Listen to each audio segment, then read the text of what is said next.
I was lounging in the tasting room of our family vineyard, sipping a glass of our finest Cabernet Sauvignon, the deep ruby liquid swirling in my glass like memories of better days.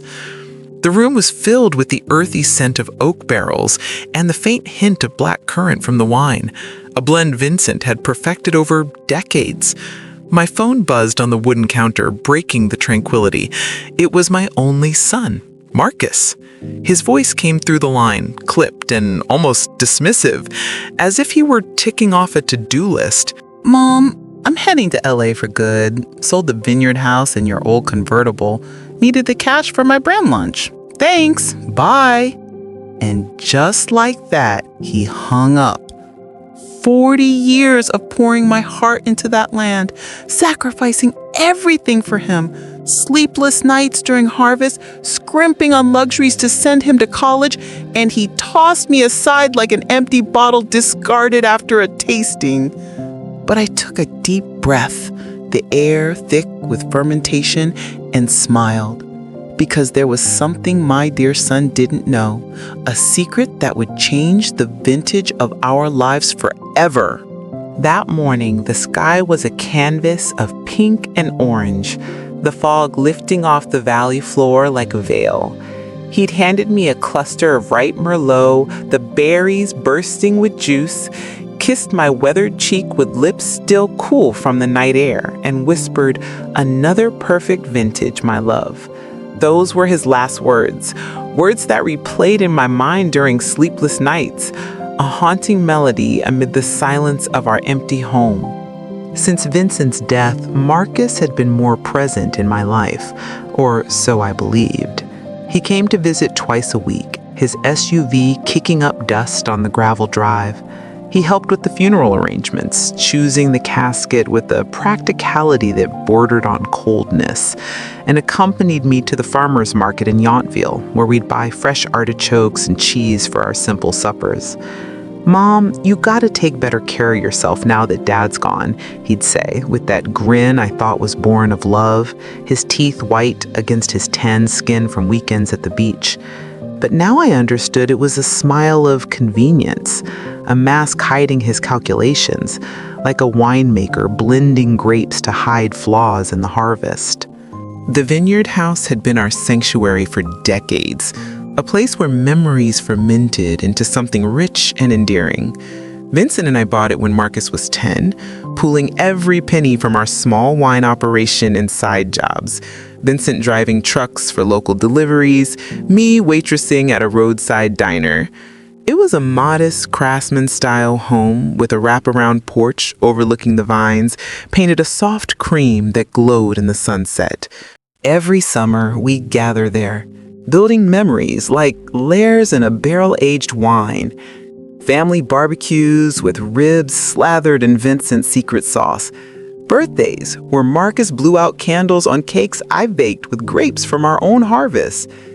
Christmases with a tree decorated in wine cork ornaments we collected over the years. Marcus would bring his boyhood friends for sleepovers in the attic, later his girlfriends for romantic weekends, and eventually his business partners for strategy sessions that involved more drinking than planning. I'd cook for everyone, pasta primavera with vegetables from our garden, clean the linen scented with lavender from the fields, and do the laundry with the same care I gave the vines. It was our family tradition, rooted deep in the soil. I never thought Marcus saw it as just money, an asset to liquidate for his latest scheme. And the convertible, that cherry red 1965 Mustang Vincent had rescued from a junkyard and restored piece by piece. He'd wash it every Sunday morning, the hose water sparkling in the sun, change the oil with religious precision, and always park it under the shade of the old oak tree to protect the paint. Marcus knew what that car meant to me. It was the last tangible piece of Vincent, his scent still lingering on the seats, a mix of leather and his favorite cologne. Driving it felt like having him beside me, his hand on mine as we cruised the Napa roads, talking about dreams for the vineyard or Marcus's future. When Marcus hung up, I stayed there in the tasting room, surrounded by tourists who wandered in for samples, their laughter a stark contrast to the knot in my chest. For the first time in months, I didn't cry. Something strange happened inside me, a calm, like the still surface of a barrel before the bubbles of fermentation began. Because in that moment, I remembered something I'd completely forgotten amid the grief. 5 days before he died, Vincent had handed me a leather-bound folder during one of our quiet evenings on the porch. The crickets chirping in the background, the air heavy with jasmine from the garden. "Sophia, put this in the cellar safe," he'd said, his eyes serious but twinkling with that secret joy he had when he planned something clever. "If something happens to me, open it after a while, but only when you feel ready, amore."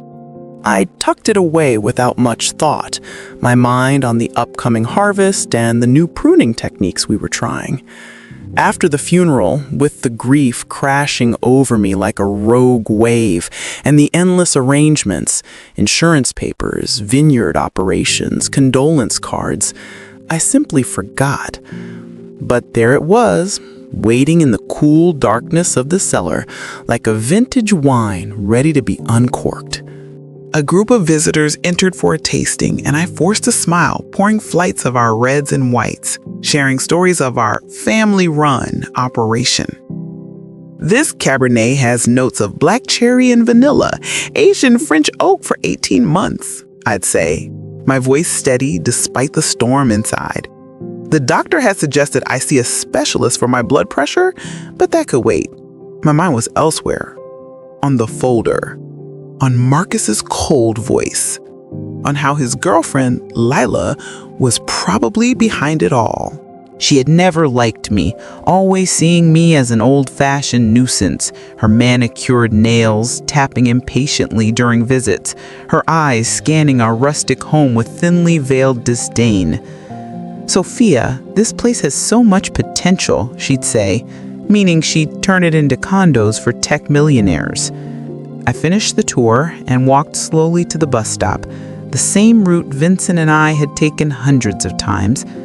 The valley's golden light cast long shadows over rows of gnarled vines, their leaves rustling in the breeze.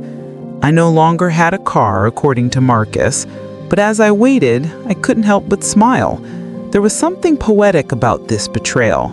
My son thought he had left me with nothing, a poor widow in a cottage. But what he didn't know was that Vincent, my dear Vincent, had always been a man who planned ahead, like a winemaker anticipating the terroir's whims. The bus arrived and I sat by the window, watching the vineyards blur by. Wineries with their grand entrances, tourists cycling along the trails, families picnicking under ancient oaks.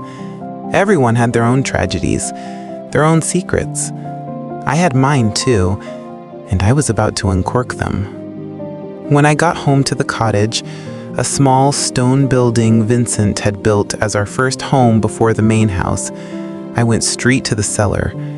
The air was cool and musty, lined with racks of bottles from past vintages, each label handwritten by Vincent. 1885, Marcus's birth, 1997, 25th anniversary. I opened the old iron safe with the key from my locket, and there was the leather folder, exactly where I'd left it. My hands, still stained faintly with grape juice, trembled as I picked it up.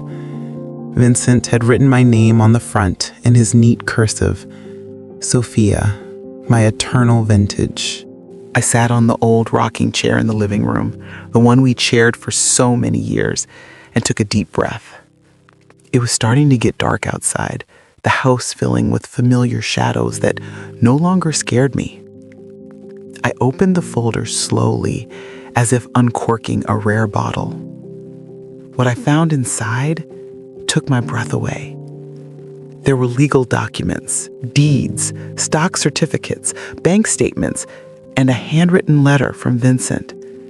My eyes filled with tears as I read his familiar handwriting. My dearest Sophia, if you're reading this, it means I've left you far too soon. Forgive me for the veil of secrecy. I only wished to shield you from unnecessary burdens while I was here. Over our shared decades, I transformed our modest vineyard into something extraordinary. We own not just this cherished plot, but 5 additional premier vineyards scattered across the valley. Oakville, St. Helena, even a prized spot in Rutherford, each capable of producing world-class varietals. There's a boutique wine label with national distribution, shares in partnered wineries, a luxurious condo overlooking the San Francisco Bay, a small artisanal winery in Sonoma, and, astonishingly, the upscale apartment building in Los Angeles where Marcus resides. You've always been wealthy, my love, far beyond the simple life we cherished. But I kept it all under wraps so Marcus would love us for who we are, not for the fortune we've built. I sifted through the documents, my breath catching at each revelation. Bank statements revealed accounts with balances that seemed surreal. Millions accrued from savvy wine sales, strategic investments, and royalties. Vincent had been the quintessential humble winemaker by day, but a shrewd entrepreneur by night, multiplying every sacrifice into a silent empire conservatively worth over $50 million. In his letter, he continued, "Our son, Sophia, if he knew of this wealth, his path might veer astray. I want him to earn his way, to value the soil and sweat as we did, not squander it on fleeting whims." The irony fermented like a fine wine. Marcus had plundered what he thought were our meager assets, oblivious to the vast reserves beneath. That night, sleep eluded me like a restless fog rolling through the valley. I paced the cottage's worn wooden floors, my fingers tracing the labels on dusty bottles, gazing at faded family photos, Marcus at 5, grape-stained cheeks laughing on Vincent's lap. I pondered, when had my once joyful boy morphed into this entitled seeker of superficial fame? Was it the allure of city lights during his college years in LA, or the influence of shallow acquaintances who prized followers over family roots? The phone pierced the dawn silence the following morning. It was Marcus, his voice dripping with feigned sweetness, a stark contrast to yesterday's brusqueness. "Mom, how's it going over there in wine country? We wired your cut from the house and car sales. It's not a fortune, but it'll tide you over for a bit. Maybe find a little condo in town or something more manageable." "Your cut," I echoed, my tone measured and calm, belying the storm within. "Yeah, Mom, 25%. That's fair, right? Gotta fund my influencer pivot. LA's buzzin'. I've got collabs lined up with major brands. Fashion, lifestyle, the works. This is my big break. Love ya, gotta run." The line went dead. 25% of my own heritage, doled out like charity. How magnanimous. He'd rambled about viral content and sponsorship deals, but I found myself laughing softly, a genuine, liberating chuckle I hadn't uttered since Vincent's passing. The absurdity was intoxicating. My son, pilfering our legacy to chase digital ephemera, utterly ignorant of the empire his father had cultivated. Curious, I logged into my modest personal bank account online. Sure enough, a paltry sum had been deposited, $45,000, far less than the property's true worth. They'd rushed the sales, undervaluing the vineyard house at $180,000, market value $850,000, and the Mustang at $25,000, collector's value $120,000. From my cottage window, I imagined Marcus in LA, loading a rented U-Haul with his belongings, Leela giggling beside him as they envisioned Hollywood glamour. A neighbor's tip confirmed it. They hightailed it out, high-fiving, without a single glance toward Napa, no farewell wave for the mother they'd discarded. Sipping a steaming cup of tea at the kitchen table, I spread Vincent's documents before me like a map to buried treasure. Legal action could reclaim everything swiftly, void the sales, press fraud charges. But a seed of an idea took root. Not vengeance, but a lesson harvested from hardship. Marcus needed to taste the bitterness of his choices before appreciating the sweetness of true value. I dialed Miss Alina Vargas, the astute estate lawyer who'd handled Vincent's affairs for years. She'd attended the funeral, offering condolences and an open invitation. "Sophia, it's wonderful to hear from you," she greeted warmly. "I've uncovered Vincent's hidden folder. I need your expertise, urgently. Can we meet?" We convened the next morning in her elegant Sonoma office, its windows framing verdant vines. As I presented the folder, her professional composure cracked, eyes widening. "Sophia, this is immense. Vincent was a visionary. These assets form an empire worth over $50 million. Vineyards, real estate, investments. You're the sole heir with ironclad documentation." I nodded. The vineyard house sale was fraudulent. Marcus had no legal right. "Absolutely. We can void it immediately and pursue charges if desired." "No charges, Elena. Handle discreetly. Regain control of all properties, especially the LA building. Keep my involvement shadowed." She nodded resolutely. "It'll take weeks, but feasible. You're the client." Exiting, I felt vitality surge, like fog lifting to reveal clear skies. Officially, I was the destitute widow. In secret, I was the matriarch of a wine dynasty. The ensuing weeks unfolded in surreal duality. Mornings, maintaining poverty's facade. I take the local bus to the farmer's market, basket swinging, engaging neighbors who cluck sympathy. "Sophia, dear, is it true Marcus up and left, leaving you high and dry?" Mrs. Carla from next door inquired, eyes brimming with pity. "Yes, Carla, he's chasing dreams in LA. I'll manage," I'd reply wistfully, accepting her casserole. Inside, I savored the performance, an Oscar-worthy role. Afternoons, savvy businesswoman, poring over Vincent's records, conferencing with Elena. Updates: house sale nullified, buyers refunded quietly. Mustang trickier. Marcus exploited a power of attorney I'd signed in grief. "We can contest on deception grounds," Elena assured. "Evidence of your emotional state? Proceed," I instructed, recalling Marcus thrusting papers amid funeral chaos. Delving deeper, I marveled at Vincent's acumen. Vineyards, calculated for microclimates. LA building, skyrocketing value from tech boom, generating $15,000 monthly rent. Marcus's woes, debts from failed brands, loans against his apartment, unaware it wasn't his. Banks loomed. Elena called Wednesday.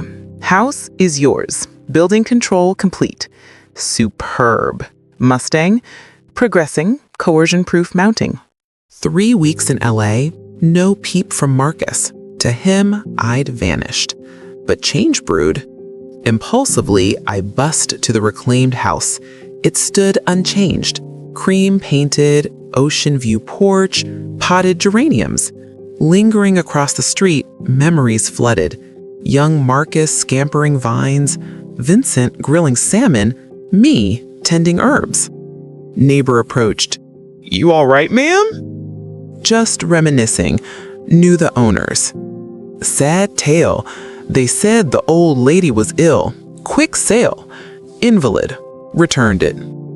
Indeed, I murmured, heart heavy from Marcus's lies about my illness.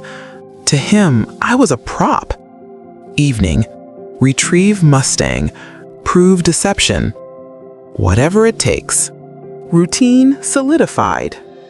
Mornings, pitiful widow. Afternoons, finance master. Yields, depreciations.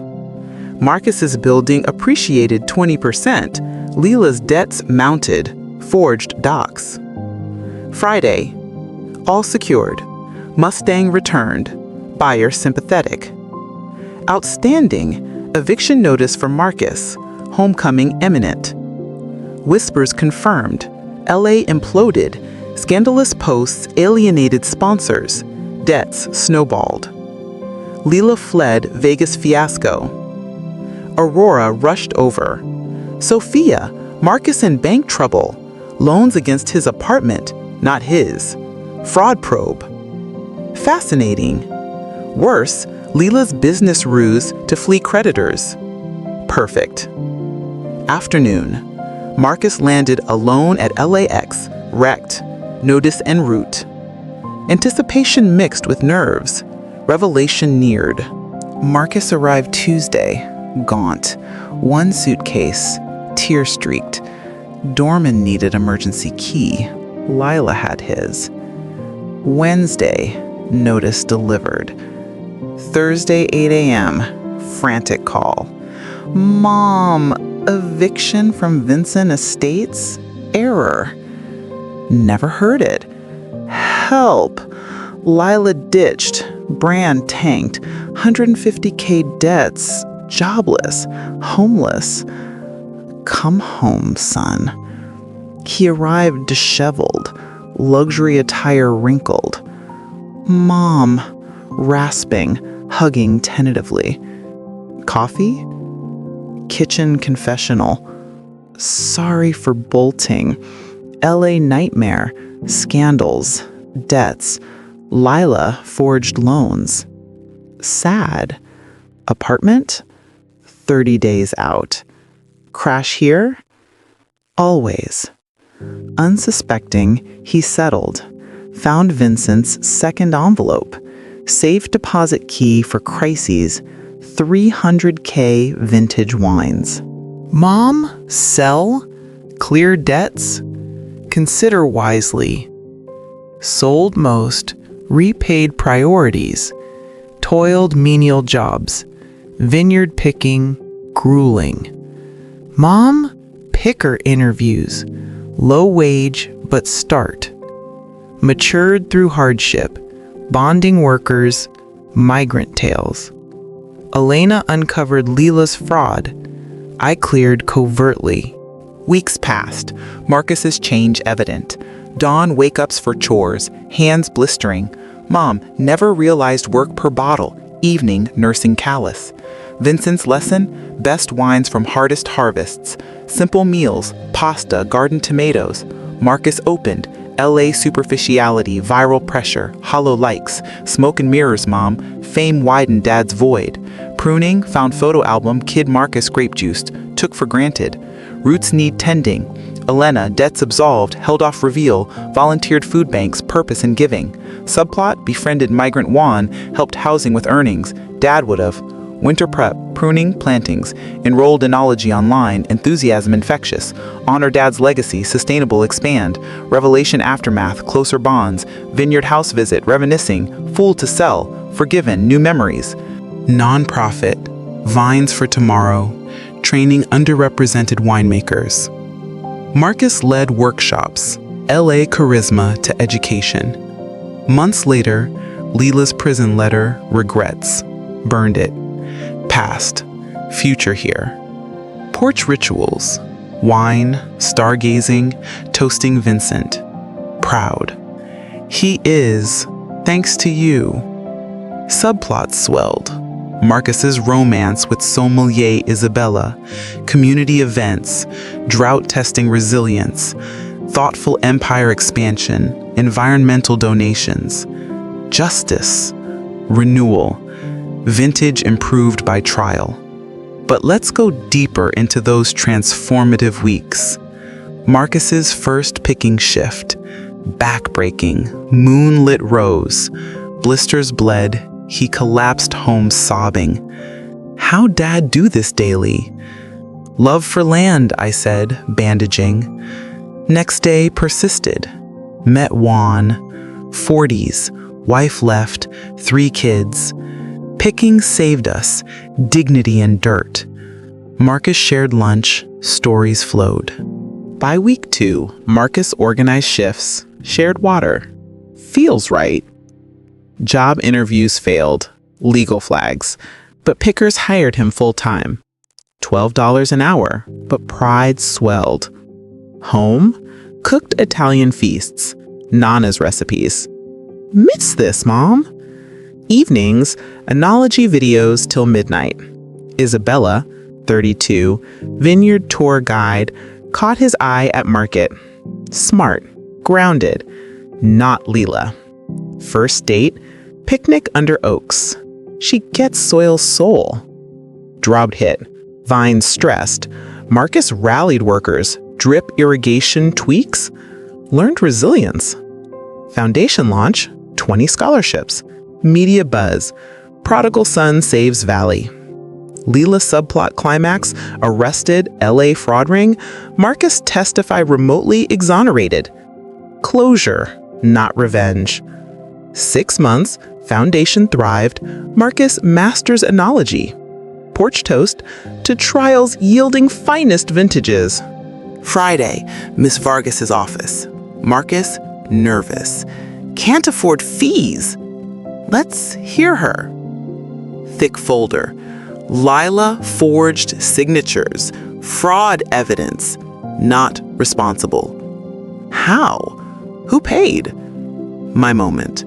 Marcus, truth time. Second folder. Empire docs. Silence, then. You own my building? Vineyards? Millions? Yes. New day you called. When I cried nights? Yes. Tense silence. Why let suffer? Learn value lost. Family. Respect. Effort. Abandoning me stole dignity. Tears. Understanding. Saved anyway. Not easy way. Exactly. Rock bottom taught self-save. Miss Vargas, debts cleared. Property's yours. Quick picking? Hope not. Earned dignity. Forgive? Always. Forgive self? Don't know. Unforgivable. Mistakes build character. New relationship. Adults choosing each other. Marcus kept job. Finish started. Uniform on thinner frame. Dignity shown. Carla visit. Rumors. You rich? Told truth.